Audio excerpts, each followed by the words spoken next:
Support video time. We've got to make this work full, haven't we? This happens a lot. You've got a primary report file and it's become huge, some monster file.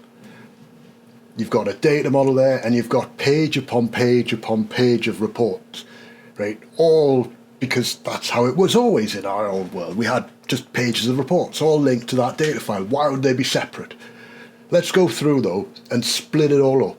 Let's take the data model in one report file, one PBIX file, and let's create a second PBIX file of just data or report content, a secondary file. And what you could do in theory is you could save multiple ones of these secondary ones just by deleting different pages out of it. But we'll go through and we'll show you how that would be done with just creating two files.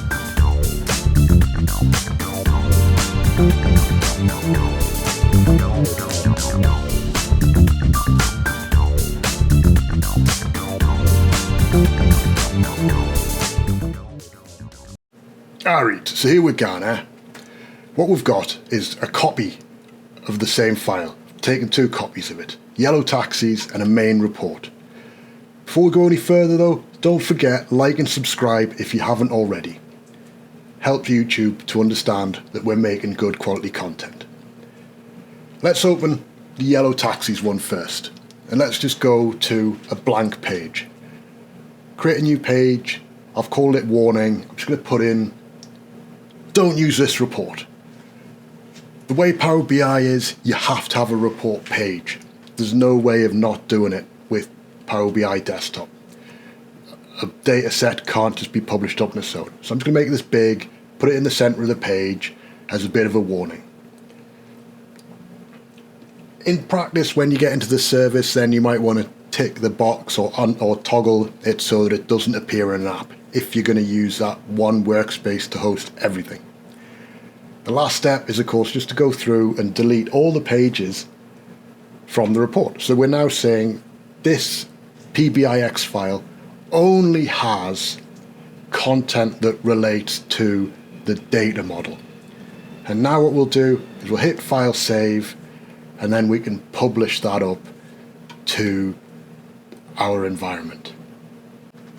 Now that you've got everything published up and you're ready to go to the next step, you can first check the Power BI service, make sure that your report is there. And you can see it's still listed there. We can see the report page. It just has that one page, do not use this report, available.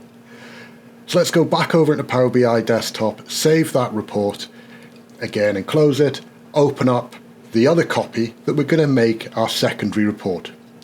The first thing we have to do is to clear the data model out of it. So to do that, we go on the Home tab and we select Transform Data and then transform the data.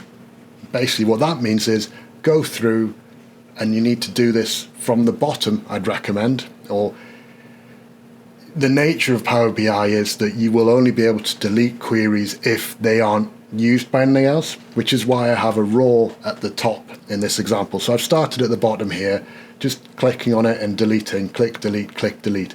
If you find one that requires something else, it will turn around and say it can't be deleted until another query is deleted. So be aware of that. But what you need to do is make sure everything is removed. You then close and apply. And at this point, everything goes, oh, it doesn't work. You can't use, like you would with a normal secondary report, just go and look at the data sources, because at this point it still thinks it's an internal data source.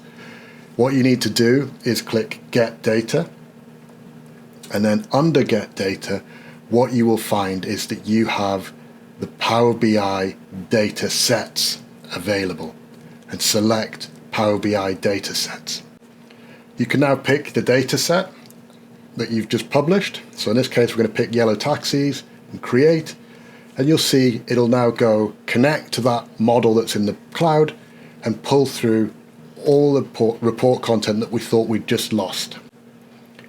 At this point, you can choose to make any changes to your report pages. So I'm just going to rename them here, but you might decide to delete some, to do like a file save as, and then delete some, however you want to go to restructure your secondary reports. Once you've got that secondary report or reports built, publish them. Pick your workspace. We're just going to pick our data model workspace for now. So DM NYC taxis. And you'll see when I hit publish that it's almost instant. And this is because this has now become a secondary report rather than it being a primary report that has its own data model attached.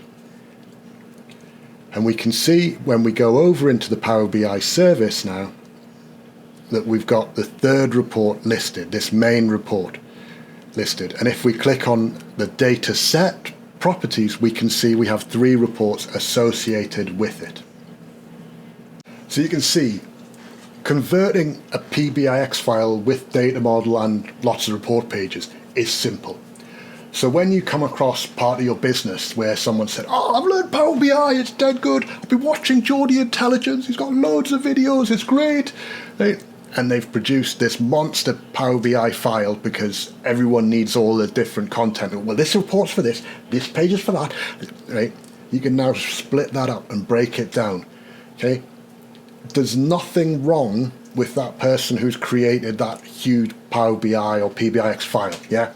That's normal. That's part of the normal development cycle or process that people go through as they become more savvy, more aware of how Power BI works. So it's not like you've been terrible, you've done something wrong. It's okay, cool, brilliant, what I like to see.